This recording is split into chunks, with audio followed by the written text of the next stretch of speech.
Alhamdulillahi Rabbil Alameen, as-salatu was-salamu ala khatimin nabiyyin wa ala alihi wa sahbihi ajma'in, amma ba'd. Fa'udhu billahi minash shaitanir rajim, bismillahir rahmanir rahim. Qala Allahu ta'ala fi Surah Tawba, Ya ayyuhalladhina amanu inna kathiran minal ahbari war-ruhbani layakuluna amwalan nasi bil batili wa yasudduna an sabilillah والذين يكنزون الذهب والفضة ولا ينفقونها في سبيل الله فبشرهم بعذاب أليم. Translation: O you believers, indeed many of the Jew rabbis and Christian monks eat the wealth of the people unjustly by false means and hinder them from the way of Allah. Those who hoard the gold and silver and do not spend it in the way of Allah, so give them news of painful punishment. We have studied in the previous ayat that these monks and these rabbis were making halal and haram, the permissible and forbidden things, with their own decision without consulting the book of Allah subhanahu wa ta'ala. And those people who were following them were as if they have made them their God, because making anything halal or haram is only the decision of Allah subhanahu wa ta'ala.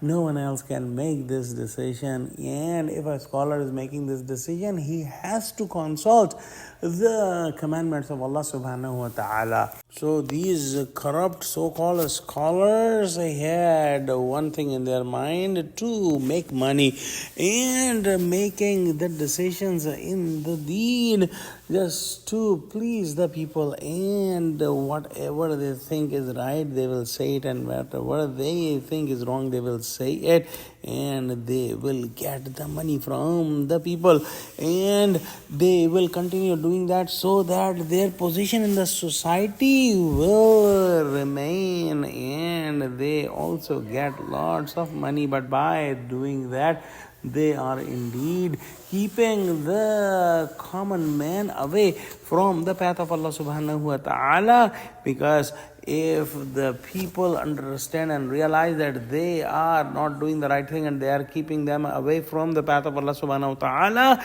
they will stop going to them, and then their business of making these fatwa and these decisions for people for making money will be ended, and they do not want that. In this ayah, Muslims are warned that they must not do what these monks and these rabbis are doing. And in the end of ayah, the third group of people is also mentioned, and those group are the people of wealth who have lots of wealth, and they have gathered lots of wealth, and these people will be getting painful punishment if they are not given the due rights of the people, and they are not paying the zakat and the other obligations that they have in terms of spending their wealth in the path of Allah. So when these people who are not spending their wealth correctly